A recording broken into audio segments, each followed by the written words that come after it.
wabarakatuh. Halo, selamat pagi anak-anak. Bagaimana kabar kalian hari ini? Semoga semuanya dalam keadaan sehat.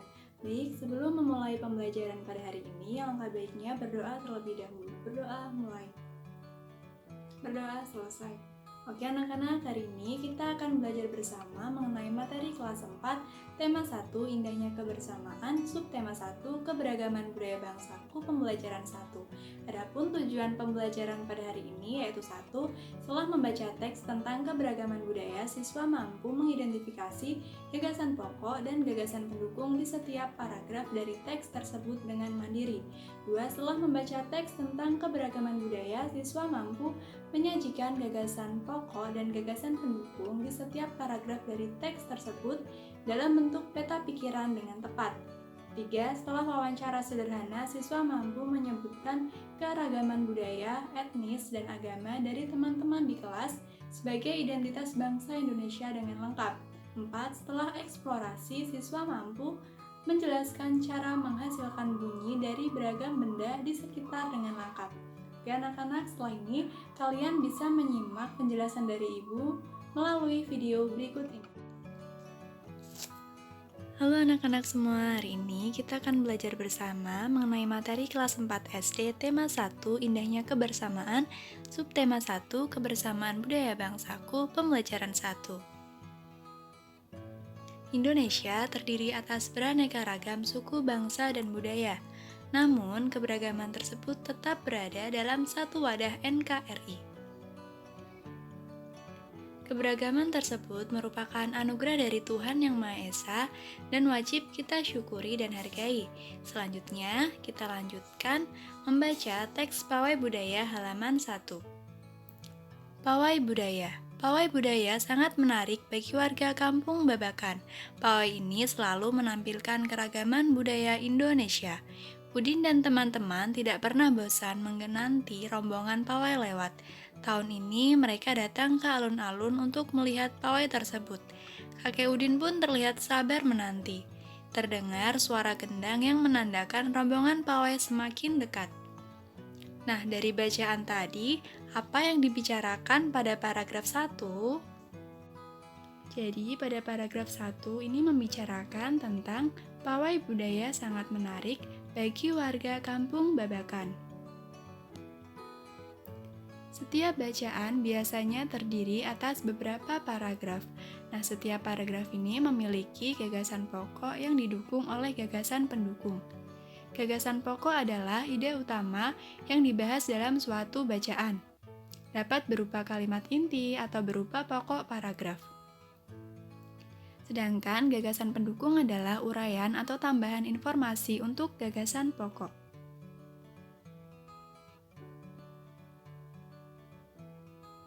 Nah, ini adalah penjelasan dari gagasan pokok. Gagasan pokok adalah inti pembahasan yang tertulis dalam sebuah paragraf. Gagasan ini merupakan dasar dalam mengembangkan sebuah paragraf. Selanjutnya adalah ciri-ciri dari gagasan pokok. Yang pertama, berupa kalimat umum. 2. Memuat topik atau inti pembahasan. 3. Jumlahnya hanya satu pada tiap paragraf. 4. Letaknya bisa di awal, tengah, atau akhir. Selanjutnya adalah cara untuk menemukan gagasan pokok. Langkah yang pertama yaitu bacalah teks dengan seksama. 2. Temukan kalimat utama. 3. Temukan unsur inti dari kalimat utama. 4. Unsur inti kalimat utama terdiri dari subjek dan predikat yang dapat dikatakan sebagai gagasan pokok. Unsur inti dalam teks pawai budaya dapat ditemukan pada kalimat utamanya, yaitu pada awal paragraf. Jadi, kalimat utamanya adalah pawai budaya sangat menarik bagi warga kampung Babakan. Jadi, dalam unsur inti ini terdiri dari subjek dan predikat. Nah, unsur inti kalimat utama dapat dikatakan sebagai gagasan pokok, sehingga dapat disimpulkan bahwa gagasan pokok dari paragraf 1 adalah pawai budaya sangat menarik. Selanjutnya adalah penjelasan mengenai gagasan pendukung. Gagasan pendukung berfungsi sebagai penjelas dari gagasan pokok. Nah, ini ada ciri-ciri dari gagasan pendukung. Yang pertama yaitu berupa kalimat khusus. 2. Memuat penjabaran dari gagasan pokok. 3. Jumlahnya lebih dari 1 pada tiap satu paragraf. Dan 4. Kalimatnya berupa pernyataan, uraian, data, rangkaian peristiwa, contoh, atau mengandung banyak keterangan. Nah, selanjutnya adalah kegiatan Ayo Berlatih. Anak-anak bisa menemukan gagasan pokok dan gagasan pendukung pada paragraf 2-5 ya. Nanti anak-anak bisa membuka bacaan tersebut mengenai pawai budaya. Indonesia merupakan negara yang kaya akan keberagaman. Keberagaman tersebut meliputi yang pertama, ada keberagaman agama, 2. Keberagaman budaya, 3. Keberagaman bahasa daerah, 4. Keberagaman makanan khas daerah, dan lain-lain masih banyak lagi. Sebagai contoh, anak-anak bisa mengamati gambar berikut ya. Yang pertama yaitu Doni dan Ayu berasal dari Yogyakarta. Nah, rumah adatnya yaitu joglo. Kemudian makanan khas daerahnya yaitu gudeg. Yang kedua adalah Adam dan Laila. Berasal dari Betawi. Rumah adat daerahnya adalah rumah kebaya, sedangkan makanan khas daerahnya adalah kerak telur. Kemudian yang ketiga, Anwar dan Sinta yang berasal dari Padang. Rumah adat daerahnya yaitu rumah gadang, sedangkan makanan khas daerahnya yaitu rendang.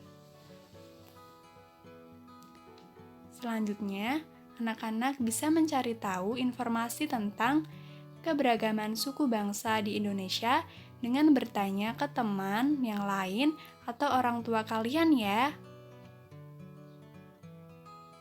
Nah, anak-anak, jika anak-anak ini dengan teman di sekolah berasal dari suku yang berbeda atau agama yang berbeda, bagaimanakah sikap yang seharusnya kalian tunjukkan terhadap perbedaan tersebut?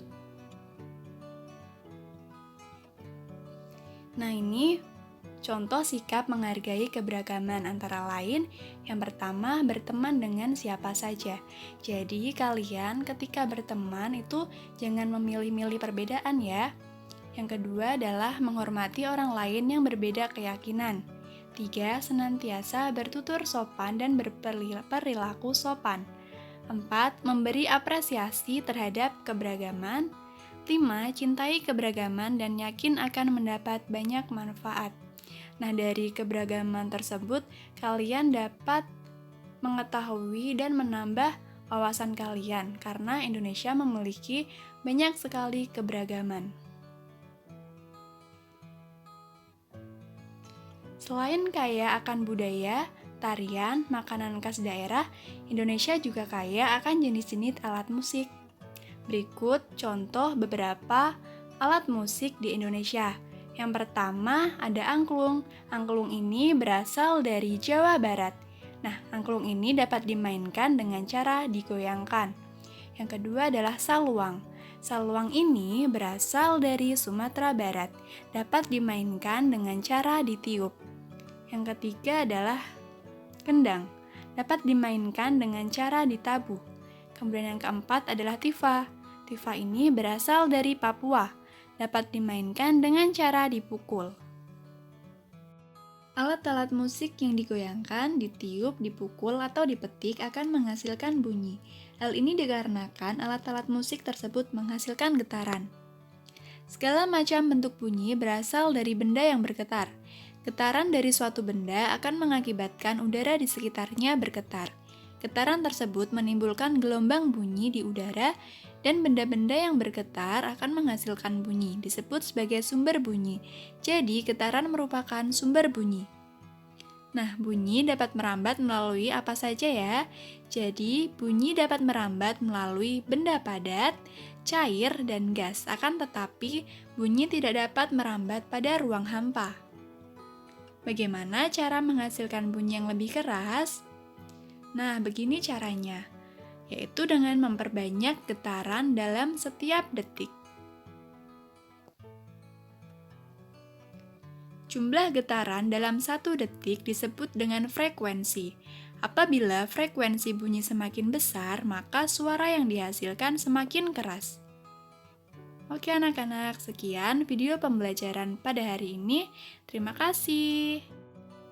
Baik anak-anak, demikianlah video pembelajaran pada hari ini mengenai materi Bahasa Indonesia, IPS dan IPA. Semoga kalian semua dapat memahami materinya dengan baik dan tetap semangat belajar walaupun pembelajaran secara daring. Sebelum menutup pembelajaran pada hari ini, marilah kita berdoa terlebih dahulu. Oke anak-anak, cukup sekian dari Ibu. Apabila Ibu ada salah kata, mohon maaf. Assalamualaikum warahmatullahi wabarakatuh.